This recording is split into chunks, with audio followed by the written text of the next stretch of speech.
ఈరోజు శ్రీకృష్ణ బలరాముల బాలక్రీడల వర్ణనము.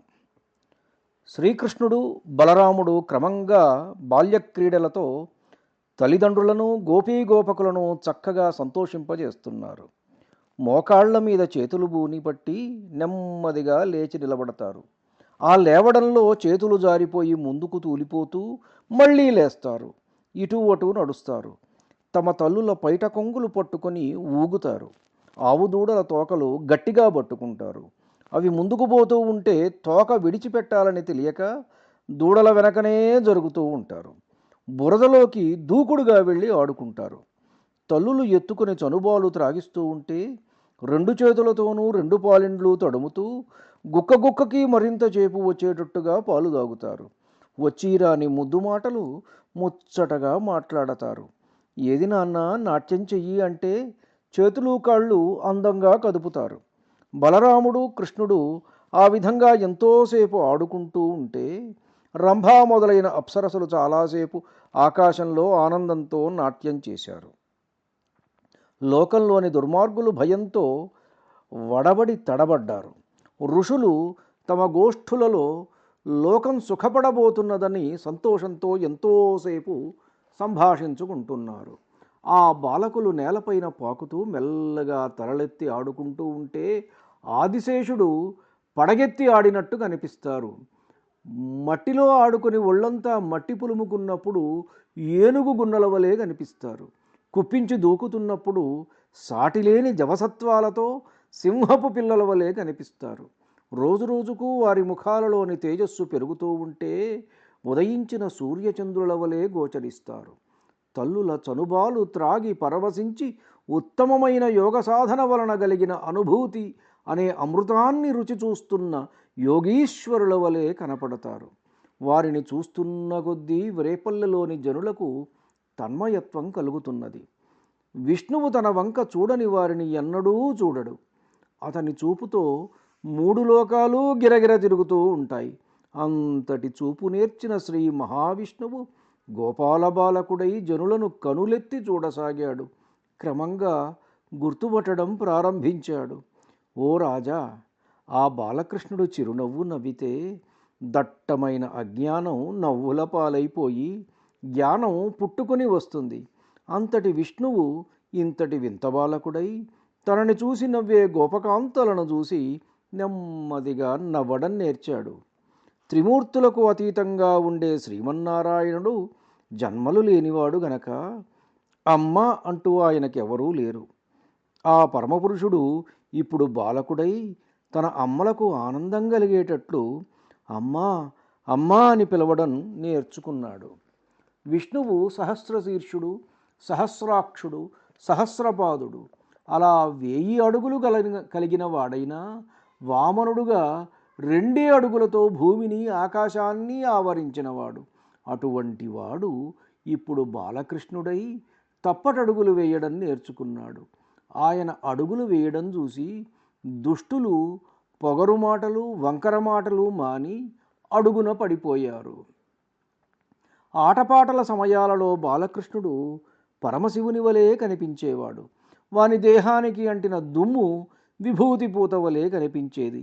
ఉంగరాల జుట్టును పైకి ముడిచి ముత్యాల పేరుతో ముడివేసింది యశోద. అది శివుని తలపై ఉండే చంద్రవంకలాగా కనపడుతున్నది. నుదుట నిలువుగా పెట్టిన ఎర్రని తిలకం మన్మధుణ్ణి గెలిచిన శివుడి పాలనేత్రంలాగా కనపడసాగింది. మెడలో వేసిన రత్నాలహారం, మధ్యలో నాయకమణిగా ఉన్న పెద్ద నీలమణి శివుని కంఠంలోని హాలాహలపు నల్లని మచ్చలాగా కనపడుతున్నది. మెడలోని ముత్యాల హారాలు శివుని మెడలోని సర్పహారాలుగా కనపడుతున్నాయి. ఎదగకుండానే పెద్దవాడైన విష్ణువు బాలకృష్ణుని అవతారంలో ఈ విధంగా లీలలు చూపాడు. శివుడు తాను ఒకటే సుమా అని హెచ్చరిస్తున్నాడా అన్నట్టు చిన్ని కృష్ణుడు శివుడి వలె కనిపించాడు.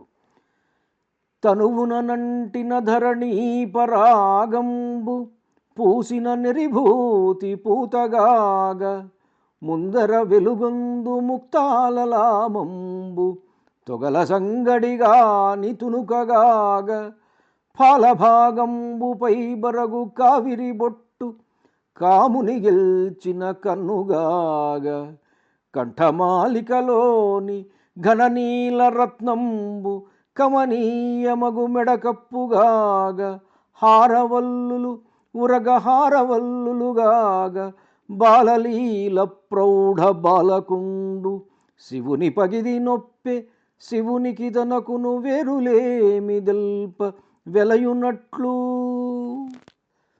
ఆ పాపల విహరణములు తీపులు పుట్టింపమరగి తేకువలే, ఆ పాపల విహరణములు తీపులు పుట్టింపమరగి తేకువలేక, గోపాల సతులు మక్కువనే పనులను మరచియుండిరి క్షణపరలై.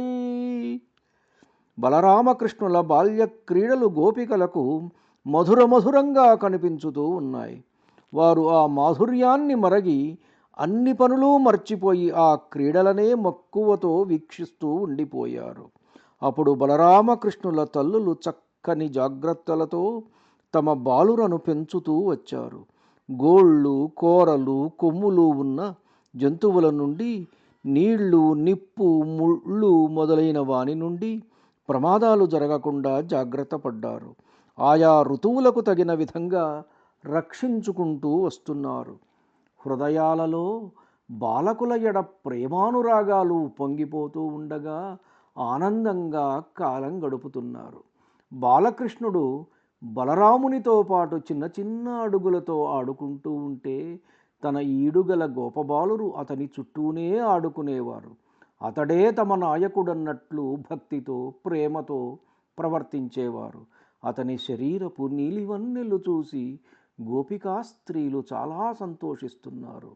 కృష్ణుడు రోజురోజుకు నడవడం, మాట్లాడడం చక్కగా నేర్చుకున్నాడు. తల్లి అల్లరి చేయవద్దని బెదిరిస్తే కోపగించి దూరంగా వెళ్ళిపోతాడు. యశోద అది చూసి, నా కన్న తండ్రి వచ్చేశాడు ఏడీ అంటూ చేతులు సాచి నవ్వుతూ పిలవగానే పరిగెత్తుకుంటూ తన దగ్గరకు వచ్చి అల్లరి చేస్తూ ఎప్పటిలాగా చనుబాలు త్రాగుతాడు. అలా అల్లరి చేస్తూ అటూ ఇటూ పరుగెత్తుతూ ఉంటే మొలత్రాడుకు కట్టిన గంట గల్లుగల్లున మ్రోగుతుంది. ఆ అల్లరి ఎంతో అందంగా ఉన్నది. గోపికల ఇండ్లల్లో వెన్నలన్నీ తిని ఇంటికి వచ్చి ఏమీ ఎరగనట్టు తప్పటడుగులతో తల్లి దగ్గరకు వస్తాడు. నెమ్మదిగా అమ్మా చనుబువ్వ పెట్టు అని అడుగుతాడు. కృష్ణుడు గోపబాలకులందరితో కలిసి రకరకాల ఆటలు ఆడసాగాడు. మీరందరూ గోవులు, నేను ఆబోతును అంటూ ఆబోతులా వంగి రంకె వేస్తూ పరిగెడతాడు. నేను రాజును, మీరు భటులు అంటూ అధికారం చూపుతూ వాళ్లకు ఎన్నో పనులు చెప్పి చేయిస్తూ ఉంటాడు. నేను దొంగను, మీరు ఇంటివాళ్ళు అంటూ వారిని నిద్రపుచ్చి వారి వస్తువులను తీసుకుపోయి పారిపోయి దాక్కుంటాడు. మీరందరూ వేషధారులు, నేను సూత్రధారిని అంటూ వారందరి చేత ఆటలాడిస్తాడు. మూలమూలల్లో దూరతాడు, దాగుడు మూతలాడతాడు, ఉయ్యాలలు ఊగుతాడు, చేతి బంతులు ఎగరవేస్తాడు. జారునివలే చోరునివలే రకరకాల పోకళ్ళు పోతాడు. ఆ కృష్ణుడు బాలకులందరిలోనూ చాలా ఉత్తముడు. బాల్య క్రీడలు అతనికి లీలలే గాని నిజమైనవి కావు.